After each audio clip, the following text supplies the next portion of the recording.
এই গরমে কলিজা ঠান্ডা করা ড্রিঙ্কস হচ্ছে ম্যাঙ্গো লাচ্ছি। আর এখন যেহেতু পাকা আমের সিজন, ঝটপট চাইলে এই লাচ্ছিটা বানাতে পারেন। সময় মাত্র 2 মিনিট লাগবে। লাচ্ছির জন্য আমরা প্রথমে একটা সুগার সিরাপ বানিয়ে নিচ্ছি। 1 কাপ চিনি নিয়ে নিচ্ছি, সাথে দিয়ে দিচ্ছি 1.5 কাপ পানি। 1 কাপ চিনির সাথে 1.5 কাপ পানি দিয়ে চুলাতে বসিয়ে মিডিয়াম আঁচে জাল করে নিচ্ছি। চিনিটা পুরোপুরি গলে গেছে আর আমাদের সুগার সিরাপ রেডি হয়ে গেছে। এটা ঠান্ডা হওয়ার পর একটা কাচের বয়মে ভরে রেখে দিচ্ছি।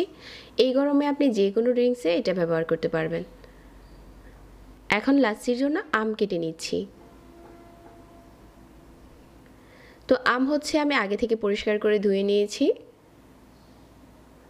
মাঝ বরাবর কেটে নিচ্ছি, তারপর সাইড থেকে আবারও এরকম করে কেটে নিচ্ছি। এখন শুধু চামচ দিয়ে উঠিয়ে নিলেই হয়ে যাবে। আপনি লাচ্ছি যত গ্লাস বানাবেন আমটা ওরকম বুঝে নিতে হবে। আজকে আমি এখানে 2টো আম নিচ্ছি। তারপর আমগুলোকে এভাবে করে চামচ দিয়ে উঠিয়ে ব্লেন্ডারের জগে নিয়ে নিচ্ছি।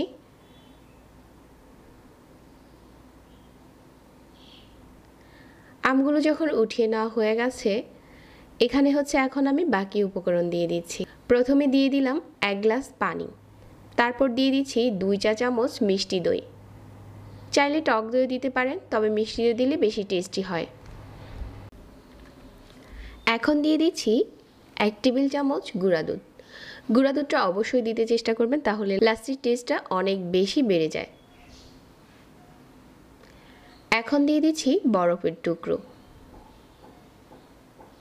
যে সুগার সিরাপটা আমি আগে থেকে বানিয়েছিলাম, এখন হচ্ছে এই সুগার সিরাপ দিয়ে দিচ্ছি। আর ব্লেন্ডারের ঢাকনাটা লাগিয়ে ভালো করে ব্লেন্ড করে নিচ্ছি।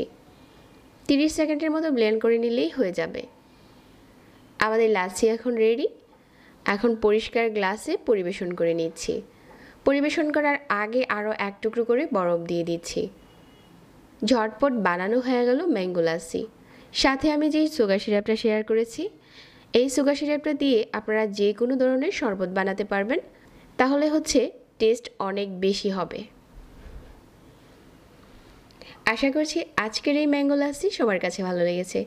যারা প্রতিনিয়ত আমাদের এই পেজ ফলো করেন, চাইলে আমাদের ইউটিউব চ্যানেলটা সাবস্ক্রাইব করতে পারেন নতুন নতুন রেসিপি পেতে।